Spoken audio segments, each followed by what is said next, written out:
At sa punto pong ito, makakapanayam natin ang isa sa mga kandidato ng United Nationalist Alliance na pasok dun po sa latest unofficial at partial tally. Senatorial candidate Nancy Binay ng UNA o ng United Nationalist Alliance. Magandang gabi sa iyo, Nancy. Magandang gabi din, Ma'am Jessica. Magandang gabi po sa lahat ng nanonood ng programa nyo. Okay. Number 5 ka doon sa partial, bagamat partial at unofficial tally.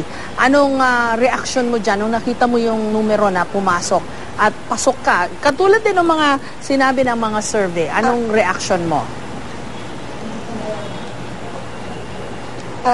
Siyempre, Ma'am Jessica, ako ho'y nagpapasalamat at pumapasok nga ho tayo dun sa unofficial tally. Pero gusto ko ho muna sanang intayin yung official. Ayoko ho kasing i-assume na pasok na ho ako dun sa top 12. Okay, pero tell us, what is it like pagka yung mga ganitong panahon para sa mga kumakandidato? Ano yun, humihinga pa ba kayo? Ganyang may inaabangan at inaantay na mga numero, pagod na nga kayo sa kampanya, tapos ngayon na bilangan na, ano ba yun, humihinga pa ba kayo? Nakakatulog pa ba kayo? Alam mo, Ma'am Jessica, sabi ko nga, para akong nanganak. Yung feeling is, yung kung paano ako nanganak doon sa panganay kong anak. Ganito din eh.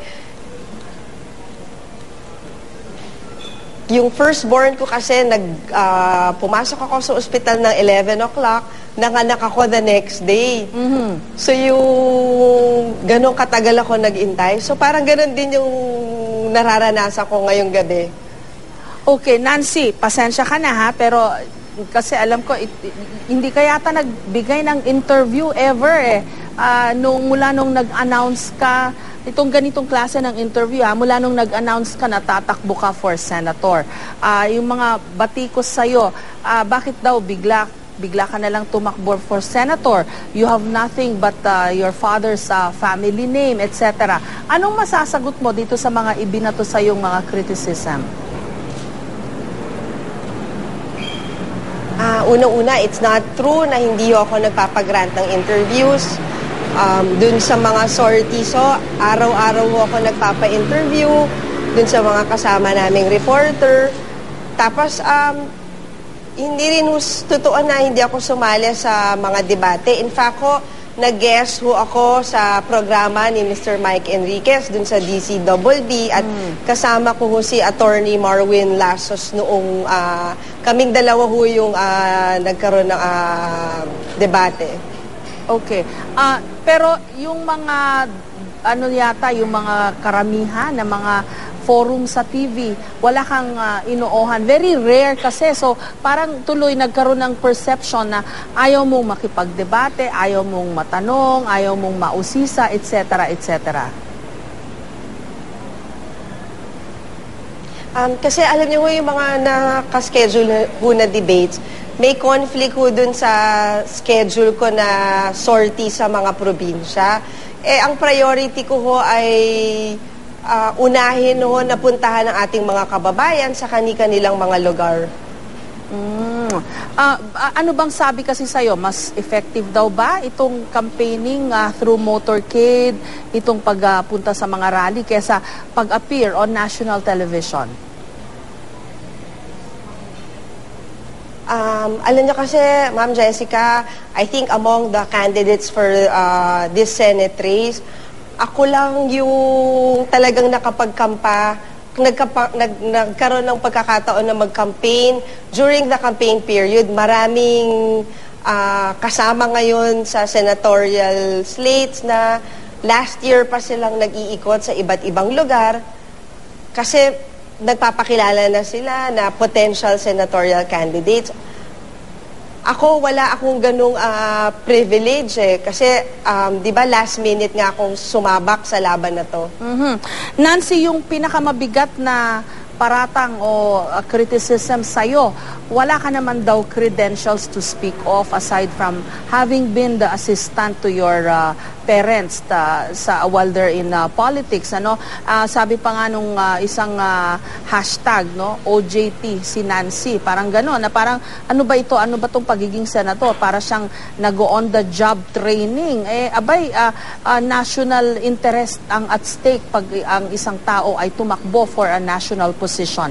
Anong masasagot mo dyan, Nancy? Alam mo kasi sa akin, ang number one requirement dapat ay yung kung may puso ka talagang magsilbi para sa ating mga kababayan. At sigurado ako na talagang may puso ako na pagsilbihan ng ating mga kababayan. Okay. Yung mga... Tapos in terms of work experience naman, for the past 20 years, ako ang mata at tenga ng aking mga magulang sa ating mga kababayan. So, talagang alam ko kung ano yung nangyayari sa baba. Okay, you're saying you have the experience sa politics because you've dealt with all sorts of people as your parents' assistant. Ganun ba 'yon? Ganun ba 'yung Nancy? Kasi I heard somebody say na ikaw yung kumakausap dun sa mga lumalapit sa mga magulang mo while they were in politics. Kasi alam mo, yung pagsisilbi ng mga magulang ko, hindi lang naman sila yung nagsisilbi. It's lahat kaming magkapamilya nila ay kasama din nila sa pagsisilbi nila. Okay, pero bakit daw senador agad? Merong nagtanong ng ganyan na bakit daw senador? Wala ka naman experience sa local politics man lang, you haven't held any government position. Biglang, ang bilis naman, senador na lang.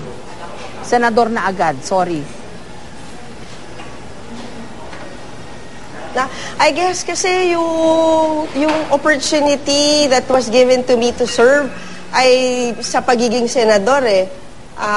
Kasi 'di ba last minute nag-back out si Joey De Venecia, and then tinanong ako ni Congressman Toby Chanco kung pwedeng ako na lang ang pumalit sa kanya. So na-realize ko na parang not everyone gets the opportunity to serve our people as a senator, 'di ba? Okay, Nancy, isa pang So para sa akin, kung mas marami akong matutulungan na ating mga kababayan as a senator, hindi ko, kumbaga, tatanggihan ang hamon na ito. Okay. Doon po sa mga nagtataka bakit may poses po kami ni Nancy. Kasi po yung aming pong gamit na broadcast equipment, meron pong delay talaga, no? Pero Nancy, last question na lang. Ang tatay mo, Vice President, ang kapatid mo, mayor ng Makati, yung isa mong kapatid ay congresswoman ng Makati, yung iyong mother ay naging mayor din ng Makati, tapos ikaw, you ran for the Senate. Lahat na lang daw ba kayo nasa gobyerno? Para daw, isa daw kayong political dynasty.